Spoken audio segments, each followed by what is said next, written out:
Hello everyone and welcome back to UGC NET mentor. I hope you are doing well guys. आज की इस video में हम IGNOU PhD के जो फॉर्म निकले हैं उसकी कंप्लीट फॉर्म फिलिंग समझेंगे, किस तरीके से आपको फॉर्म फिल करना है। सो कंप्लीट प्रोसेस आज की इस वीडियो में डिस्कस करूंगा मैं। मेक श्योर आप इस वीडियो को एंड तक देखें ताकि आपसे फॉर्म फिलिंग प्रोसेस में कोई मिस्टेक ना हो। इससे पहले हम आगे बढ़े, मैं आपको बता दूं कि इग्नू में कौन कौन से सब्जेक्ट अवेलेबल हैं। यहाँ पर अप्रॉक्स 30 सब्जेक्ट्स अवेलेबल हैं। मैंने कंप्लीट सब्जेक्ट की लिस्ट जो है इस वीडियो में बताई थी, प्लस किस किस सब्जेक्ट में कितनी सीट्स खाली हैं वो भी मैंने इस वीडियो में डिस्कस किया हुआ है। सो मेक श्योर आप इस वीडियो को जरूर देखें ताकि आपको कंप्लीट इन्फॉर्मेशन समझ में आ जाए। और ऑफिशियल नोटिस जो आउट हुआ था इग्नू पीएचडी का उसके बारे में भी मैंने बताया था, तो आप इन दोनों वीडियोस को जरूर देखें ताकि आपको कंप्लीट जो बेसिक्स हैं इग्नू पीएचडी के वो समझ में आ जाए। एक क्वेश्चन जो कि काफी सारे स्टूडेंट्स पूछ रहे थे कि सर इग्नू की पीएचडी का वैलिड है, तो गाइज ये 100% वैलिड है और ये रेगुलर पीएचडी है। आप इस चीज से कंफ्यूज ना हो कि इग्नू पीएचडी इसका मतलब है कि ओपन से करवाएंगे। ओपन से पीएचडी इंडिया में होती ही नहीं है, केवल रेगुलर पीएचडी है या फिर पार्ट टाइम पीएचडी होती है। तो इग्नू में जो पीएचडी अभी करवाई जा रही है वो रेगुलर पीएचडी है। आपको दिल्ली कैंपस में 4 से 5 महीने रेगुलर क्लास लेनी पड़ेगी, उसके बाद ही आप आगे कंटिन्यू कर पाएंगे इसमें। तो गाइस चलिए समझ लेते हैं। आपको इस वाली वेबसाइट पे आना है फॉर्म फिलिंग करने के लिए। इस वेबसाइट का लिंक मैं इसी वीडियो के description box and comment box में प्रोवाइड कर दूंगा, तो वहां पे जाकर के आप यहाँ पे आ सकते हो। अब यहाँ पे जब आप नीचे की तरफ आओगे, यहीं पे आपको न्यू रजिस्ट्रेशन वाले लिंक पे क्लिक करना है।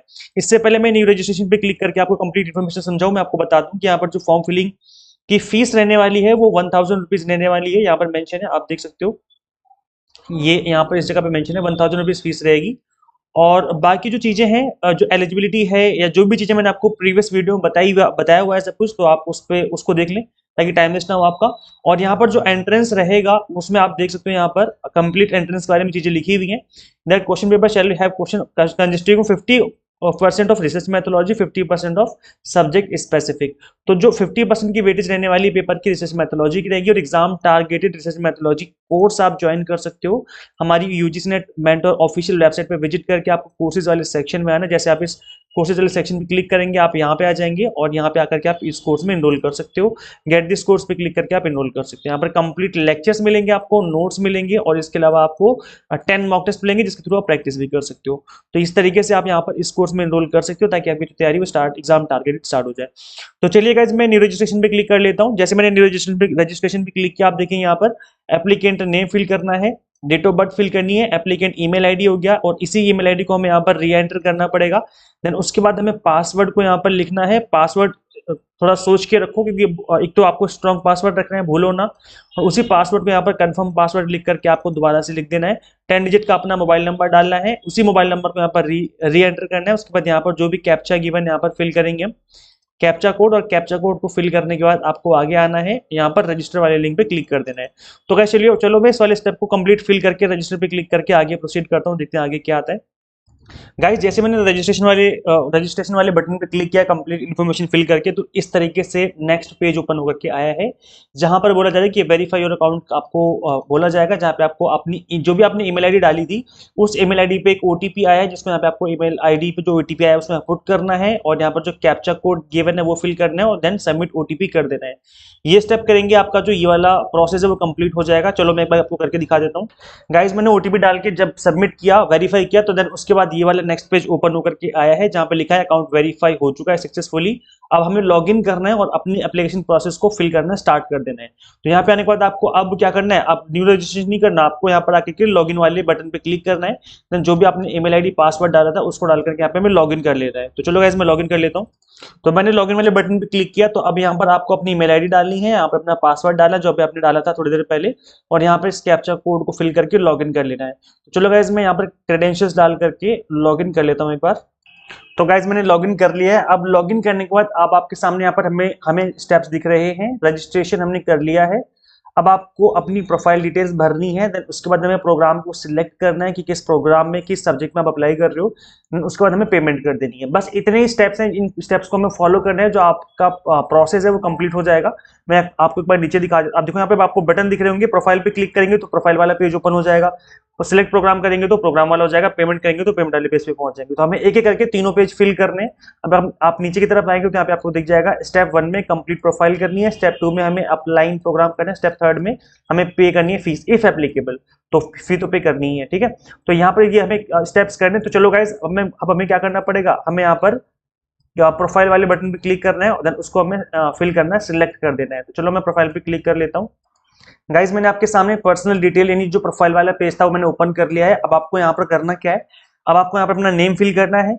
नेम फिल करने के बाद आपको यहाँ पर अपने जेंडर फिल करना है। डेट ऑफ बर्थ जो है आप यहाँ पे सिलेक्ट करेंगे। इसके बाद आपकी कैटेगरी जो भी है SC ST OBC जनरल जहां से भी आप बिलोंग करते हो वो आपको फिल करनी है। देन उसके बाद अब आपको आना है नीचे की तरफ और यहाँ पर अपना जो ब्लड ग्रुप है उसको सिलेक्ट करना है। अगर आपको पता है तो ठीक है, नहीं पता है तो आप और नॉट नोन करके सिलेक्ट कर सकते हो, कोई दिक्कत नहीं है। हाँ, सिटीजन इंडिया के सिटीजन हो तो यस करना है।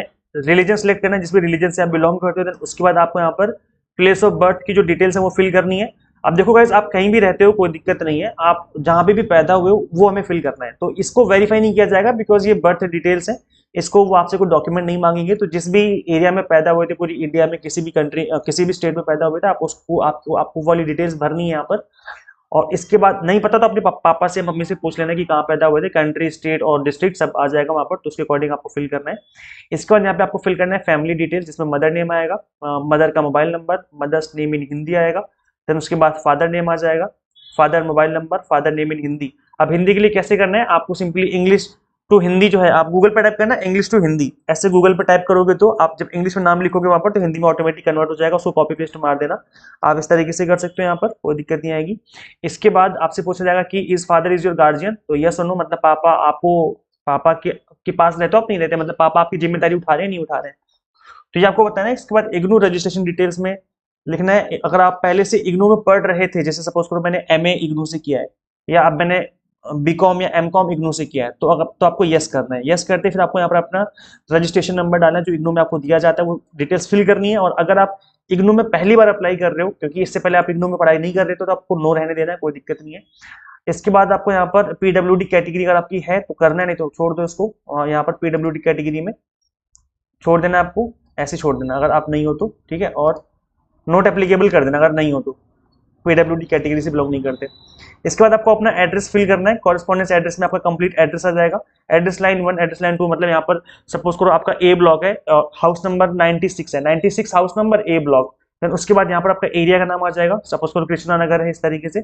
फिर उसके बाद यहाँ पर कंट्री नेम, कंट्री नेम में आपको पता ही कि इंडिया फिल करना है, ठीक है। उसके बाद यहाँ पर आना है स्टेट में, आपका स्टेट जैसे आप सिटी डालोगे और पिन कोड डालोगे स्टेट ऑटोमेटिकली आ जाएगा। अच्छा, यहाँ पर जब आप इंडिया सिलेक्ट करोगे ना, जैसे मैंने इंडिया सिलेक्ट कर लिया, ये क्या आ गया, मुझे इंडिया सिलेक्ट करना है, ठीक है। तो जब इंडिया सिलेक्ट करोगे तब यहाँ पर स्टेट की लिस्ट आ जाएगी कि किस स्टेट से बिलोंग करते हो, ठीक है। तो हम दिल्ली सिलेक्ट कर लेंगे, उसके अकॉर्डिंग पिन कोड और सिटी डाल देना है आपको यहाँ पर।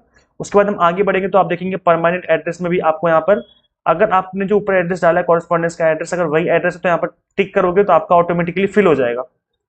और अगर ये आपका एड्रेस अलग है तो फिर इस पर टिक मत करना, उसके बाद आपको अलग से एड्रेस फिल करना है, ठीक है। देन ये फिल करने के बाद आपको सेव एंड नेक्स्ट कर देना है। तो चलो गाइज मैं स्टेप को फिल करके और सेव एंड नेक्स्ट करके आगे कंटिन्यू करता हूँ। ओके, सो गाइज हमने वहां पर सबमिट करके जो हमारा फाइनल सबमिशन था वो कर दिया। उसके बाद आपके सामने एक प्रीव्यू का एक कंप्लीट फॉर्म निकल के आ जाएगा इस तरीके से। मैं इसमें पर्सनल डिटेल्स होने की वजह से आपको कंप्लीट फॉर्म नहीं दिखा सकता क्योंकि पर्सनल डिटेल्स हैं इसके अंदर स्टूडेंट की। सो इसमें हम नीचे करके जब हम नीचे आएंगे तो यहाँ पे आपको दिख जाएगा प्रोसीड टू नेक्स्ट वाला बटन। जब आप कंप्लीट फॉर्म फिल कर लेंगे यहाँ पर तो आपको प्रोसीड टू नेक्स्ट करना है। इस बटन पे क्लिक करने के बाद देखते हैं कि क्या नेक्स्ट ऑप्शन क्या आता है। प्रोसीड टू नेक्स्ट करने के बाद आपसे यहाँ पे ये डिटेल्स पूछी जा रही है, डिटेल्स आपको भरनी होती है। यहाँ पर आपको लैंग्वेज बताना है कि लैंग्वेज में आपको कौन कौन सी लैंग्वेज आती है। जैसे इंग्लिश में रीडिंग राइटिंग स्पीकिंग आता है, Hindi reading writing speaking, other language आती है तो उसको बताना है, नहीं तो छोड़ देना है। तो गाइस देखो, ये आपको अपने अकॉर्डिंग करना है जो भी आपको लैंग्वेज आती है। सपोज करो मैं अपनी अगर बात करूँ तो इंग्लिश में मैं रीडिंग भी कर लेता हूँ, मैं राइटिंग भी कर लेता हूँ और स्पीकिंग भी हो जाती है। मतलब ऐसे बहुत ज्यादा एडवांस लेवल की इंग्लिश तो नहीं बोलता हूँ, बट इतना तो बोल देता हूँ कि मैं समझा सकता हूँ आगे वालों को कि क्या बोला जा रहा है। तो इतना है ना। ऐसी हिंदी जो है रीडिंग है, राइटिंग है और हम बोल भी सकते हैं। इसके अलावा अगर आपको अदर लैंग्वेज आती है, फ्रेंच आती है, उर्दू आती है, तो आप उसको लिख करके रीडिंग अगर कर सकते हो, राइटिंग कर सकते हो, स्पीकिंग कर सकते हो, उसके अकॉर्डिंग कर देना। अदरवाइज इसको आप ब्लैंक छोड़ करके आगे सेव एंड नेक्स्ट का बटन दबा देना। चलो मैं सेव एंड नेक्स्ट का बटन दबाता हूँ। सेव एंड नेक्स्ट का बटन दबाने के बाद आपके सामने कुछ डिटेल्स भरने की जो है आपसे पूछा जाएगा कि हाँ ये आपने सही भरा है, आप बोल देना ठीक है। प्रोसीड एंड नेक्स्ट बटन पे क्लिक करना है, यहाँ कुछ नहीं करना, आपको प्रोसीड एंड नेक्स्ट वाले बटन पे क्लिक कर देना है, ठीक है। तो इसके बाद मैं प्रोसीड एंड नेक्स्ट बटन पे क्लिक कर देता हूँ। प्रोसीड टू नेक्स्ट बटन पे क्लिक करेंगे तो यहाँ पे आएगा फोटो अपलोड करने का ऑप्शन। यहाँ पे आपको अपनी फोटो अपलोड करनी है। फोटो अपलोड करने के बाद यहाँ पर सिग्नेचर अपलोड करनी है, यहाँ पर सिलेक्ट करके, ठीक है। 10 से 100 KB के बीच में फोटो होनी चाहिए और सिग्नेचर 10 से 100 KB में होनी चाहिए। आप अपनी फोटो का जो साइज वो चेक कर लेना, अदरवाइज अगर ज्यादा साइज है तो आप गूगल पे डाल के साइज कम भी कर सकते हो, है ना। साइज ऐसे लिख देना गूगल पे, साइज रिड्यूसर, ऐसे लिख करके सर्च करना, वेबसाइट आएगी, उस पर अपनी फोटो अपलोड करके, सिग्नेचर अपलोड करके साइज कम कर लेना। इतना साइज आपका होना चाहिए, इससे ज्यादा साइज होगा तो फिर अपलोड नहीं होगी। तो चलो गाइस, मैं यहाँ पर फटाफट से दोनों चीजें अपलोड कर देता हूँ, फिर आगे प्रोसीड करते हैं।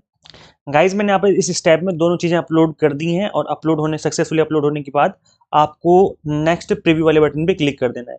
जब आप यहाँ पर आएंगे तो अब आपसे कंप्लीट फॉर्म का यहाँ पर प्रीव्यू बोला जाएगा कि आप एक बार चेक कर लो कि आपसे कोई गलती तो नहीं हो रही। आपने यहाँ पे देखा, हमने पर्सनल डिटेल्स भरी, अदर डिटेल्स अपलोड कर दी, preview, this is the last option. इसके बाद आपको इसके बाद पेमेंट करने के लिए बोला जाएगा, सॉरी डिटेल्स भरने के बाद, जो आपकी एजुकेशनल डिटेल्स है उनको भरने के बाद पेमेंट करने के लिए बोला जाएगा। तो एक बार आपको उसको कंप्लीट तरीके से चेक कर लेना है नीचे तक। मैं इसको स्क्रॉल कर लेता हूँ, और मैं यहाँ पर इसको ब्लर कर रहा हूँ बिकॉज मैं कंप्लीट इन्फॉर्मेशन शो नहीं कर सकता, इसमें पर्सनल डिटेल्स है। तो इसको कंप्लीट चीजें चेक करने के बाद अब आपको यहाँ पर सबमिट एंड लॉक वाले बटन पे क्लिक कर देना है। तो चलो मैं सबमिट एंड लॉक वाले बटन पे क्लिक कर देता हूँ। यहाँ पे कुछ इस तरीके से बोला जा रहा है सबमिट करने के बाद कि आपको यहाँ पर कंफर्म करना है। तो यहाँ पर आपको पहले इस वाले बटन पे क्लिक करना है, यस, उसके बाद कंफर्म एंड लॉक वाले बटन पे क्लिक कर देना है। चलो कंफर्म एंड, हम इसको अग्री करके कंफर्म एंड लॉक वाले बटन पे क्लिक कर देते हैं।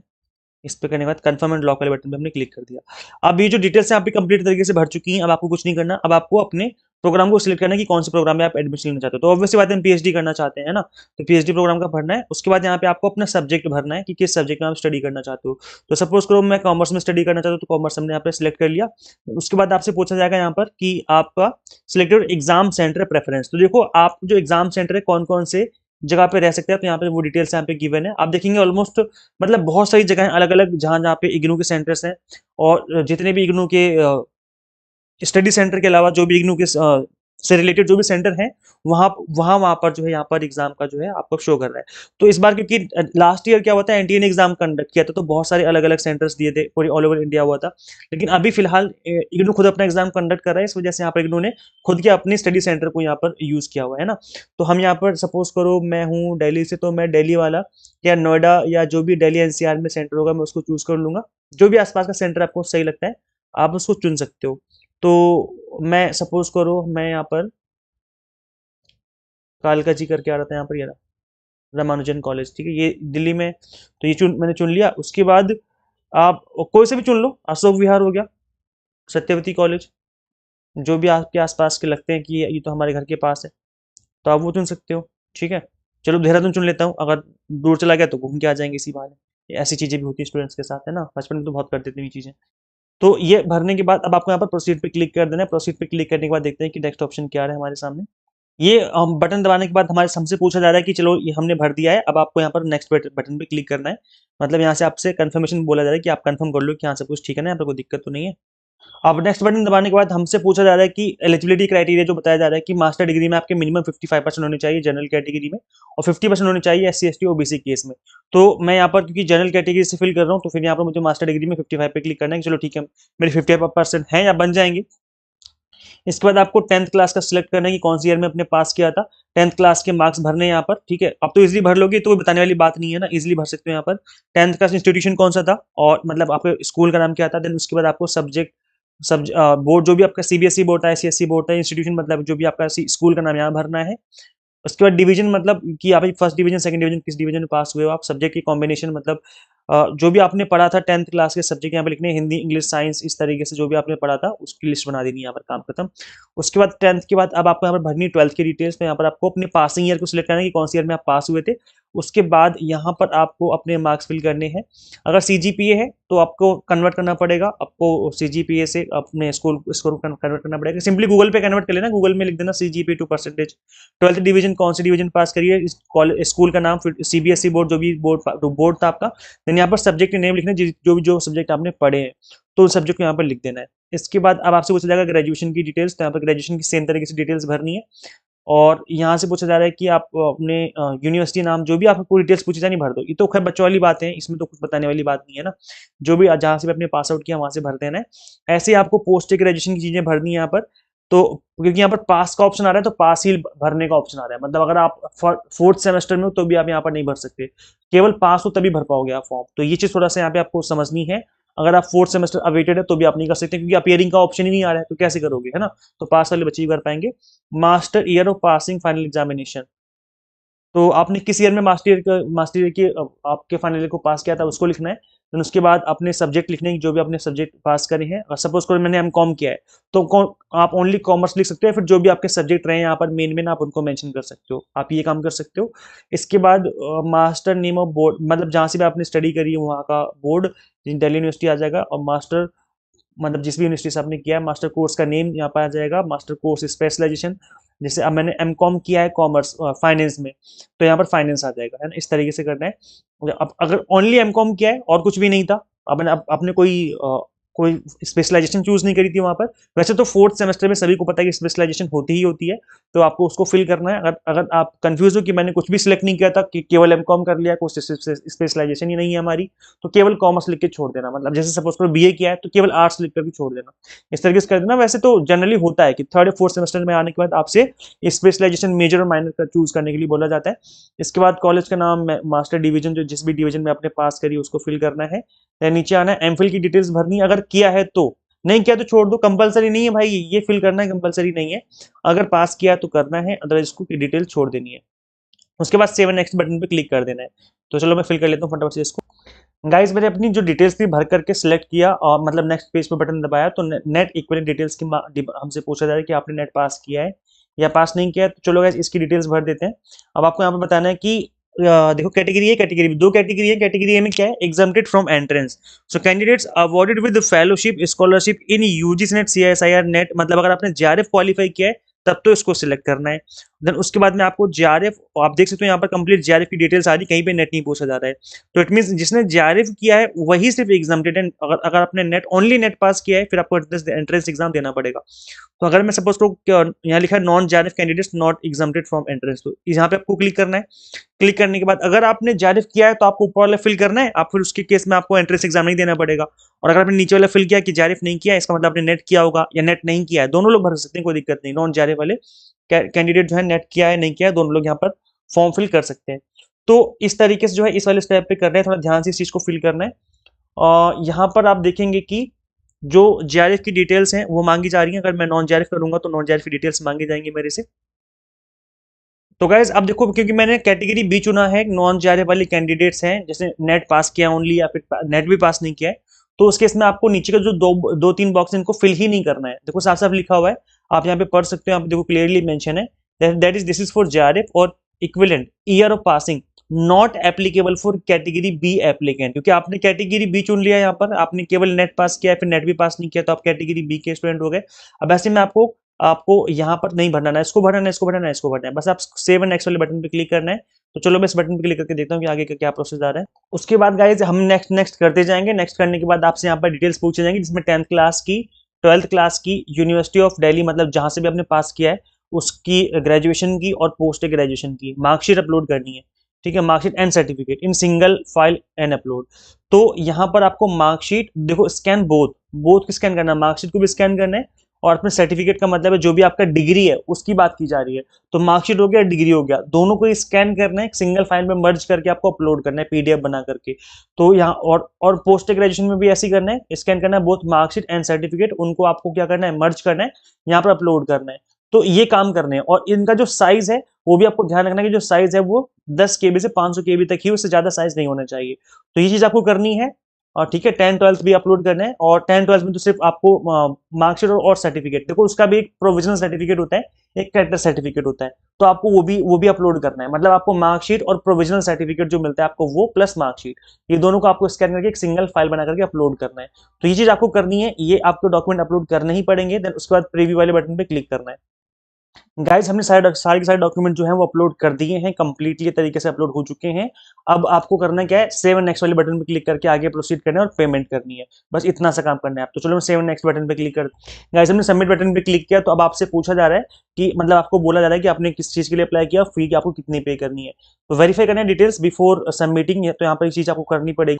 तो गाइज यहाँ पे कुछ नहीं करना, आपको सिंपली जितने भी यहाँ पर ये बॉक्स दिखे सभी पे क्लिक करना है, सब पे टिक करना है। टिक करने के बाद ही आप फॉर्म को सबमिट कर पाएंगे, इससे पहले आप फॉर्म सबमिट नहीं कर पाओगे। तो चलो गाइज मैं सभी जो बॉक्सेस पे टिक करके फॉर्म फिल कर लेता हूँ। गाइज मैंने सभी बॉक्सेस पे टिक कर लिया है। अब आपको करना है क्या, फाइनल सबमिट वाले बटन पे क्लिक कर देना है। चलो मैं क्लिक कर देता हूँ। फाइनल सबमिट बटन नहीं है, यहाँ पर पेमेंट गेटवे का बटन आ रहा है, तो आपको कुछ नहीं करना है, यहाँ पर आकर के बस पेमेंट गेटवे वाले बटन पे क्लिक करना है और आप पेमेंट वाले पेज पे पहुंच जाएंगे। तो चलो मैं पेमेंट वाले बटन पे क्लिक करता हूँ। तो जैसे मैंने पेमेंट वाले बटन पे क्लिक किया, आप देखेंगे यहाँ पर इस तरीके से आ रहा है कि भाई आपका नाम क्या है, आप किस कैटेगरी से बिलोंग करते हो, और आपको पे नाउ वाले बटन पे क्लिक करना है और बस फी पे कर देनी है। जब आप फी पे करोगे, डेबिट कार्ड, नेट बैंकिंग कैसे भी फी पे कर सकते हो, आपको ये काम करना है। जैसे मैंने पे बटन पे क्लिक किया तो यहाँ पर मेरे सामने क्यूआर कोड शो कर रहा है। तो जैसे मैं क्यूआर बटन इस पे शो क्यूआर पे क्लिक करूंगा तो मुझे क्यूआर कोड शो कर जाएगा। उसके बाद मैं यहाँ पर क्लिक करके पेमेंट कर सकता हूँ। और अगर सपोज तो मुझे क्यूआर कोड से नहीं करनी, तो आप इसको नीचे स्क्रॉल डाउन करेंगे, नीचे की तरफ इस तरीके से आना है और नीचे आपको दिख जाएगा कार्ड वाली पेमेंट दिख जाएगी, नेट बैंकिंग और ईएमआई और यूपीआई, सारे ऑप्शन दिख जाएंगे। तो आप इन ऑप्शंस को यूज करके भी पेमेंट कर सकते हो। तो गाइस देखो, ये कंप्लीट प्रोसेस था। आई होप आपको कंप्लीट प्रोसेस समझ में आ चुका है किस तरीके से आपको फॉर्म फिलिंग करनी है। अब करना क्या है, ज्यादा से ज्यादा इस वीडियो को शेयर कर देना अपने सभी फ्रेंड्स के साथ, और यहाँ पर इस वाली वेबसाइट पे विजिट करके ugcnetmentor.com, इसका लिंक मैं description box and comment box में दे दूंगा। यहाँ पे आकर के आप इस कोर्स में एनरोल कर सकते हो। यहाँ पर कंप्लीटली एग्जाम टारगेटेड आपकी पीएचडी एंट्रेंस की तैयारी हो जाएगी। लास्ट ईयर इग्नू में जो एग्जाम हुआ था एंट्रेंस का, डायरेक्ट क्वेश्चन यहाँ से देखने को मिले थे। तो आप इस कोर्स को अवेल कर सकते हो और अपने एग्जाम टारगेटेड प्रिपरेशन स्टार्ट कर सकते हो। सो फटाफट से इस वेबसाइट पे विजिट करो, और जो हमारी एंड्रॉइड ऐप है उसके लिंक भी आपको description box and comment box में देखने को मिल जाएंगे। तो हमारी ऐप भी आप इंस्टॉल कर सकते हो। सो गाइस, इस वीडियो में इतना ही, मिलते हैं फिर नेक्स्ट वीडियो में। Till then keep watching UGC NET mentor. Thank you so much.